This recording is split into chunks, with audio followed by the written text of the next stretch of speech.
हरिओम. आज शनिवार, ज्ञानेश्वर जयंती, दर्शनी अमावस्या, वैशाख अमावस्या, 16 मे 2026. सद्गुरू ब्रह्मचैतन्य गोंदवलेकर महाराज यांच्या प्रवचनाचा आजचा हा भाग. देह हा परमार्थाचं साधन समजावा. ऐकूया. संतांचं काम तुम्हाला देहबुद्धीपासून सोडवणं हे आहे. तुम्हाला मुलगा देणं, तुमचं दुखणं बरं करणं म्हणजे विषय देणं हे नाही. जो जो परमार्थाला लागावे तो तो देहबुद्धी तिथून ओढण्याचा जास्तीत जास्त प्रयत्न करते. विद्येची बुद्धी ही देहबुद्धीला धरू नये, ती मारून आपण शुद्ध केली पाहिजे. आणि मग याकरता भगवंताच्या स्मरणासारखा दुसरा उपाय नाही.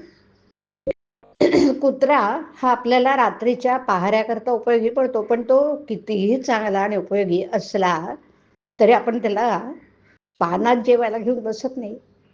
त्याप्रमाणे देहाचं आहे. आतल्या खोबऱ्याच्या रक्षणाकरता ज्याप्रमाणे करवंटी, त्याप्रमाणे देहाला परमार्थाकरता साधन मानावं. पण मनुष्य हा देहच मी आहे असं मानून व्यवहार करतो ना. वास्तविक आपण देहापासून निराळे आहोत असं पदोपदी दाखवित असतो.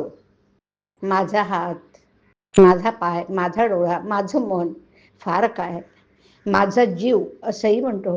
पण वागतो मात्र मी तोच आहे असं समजून. आता देहाशी संबंध जास्त येईल असंच आपण भगवंताजवळ मागतो. असं न करावं. आपल्या देहावरचं प्रेम कमी होण्यासाठी दुसऱ्यावर प्रेम करायला लागावं. प्रेम बसायला आपल्याला आपल्यासारख्याच देहधारी लागतो. कुत्रे रडत असलं तरी आपल्याला नाही वाईट नाही वाटत, पण एखादं लहान मूल रडायला लागलं तर वाईट वाटतं. देवावर प्रेम करायला देवाला आपल्यासारखाच देहधारी कल्पावा लागतो.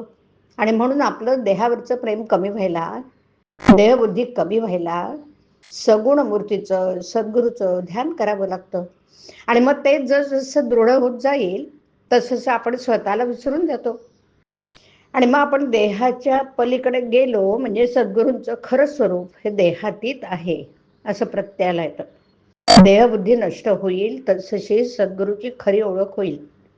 ज्याने देहाभिमान नष्ट केला त्याचा मोठा ज्ञानी सुद्धा हेवा करतो.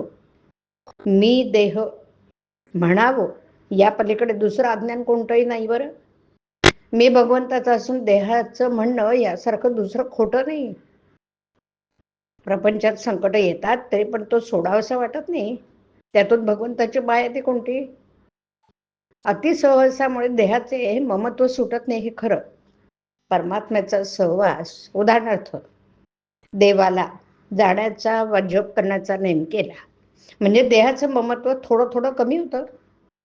देहाच्या सहवासाने आपण देहाचे होतो, नामाच्या सहवासाने आपण परमात्म्याचे होऊया. भगवंताच्या स्मरणामध्ये देहबुद्धीचं मरण आहे. हरिओम.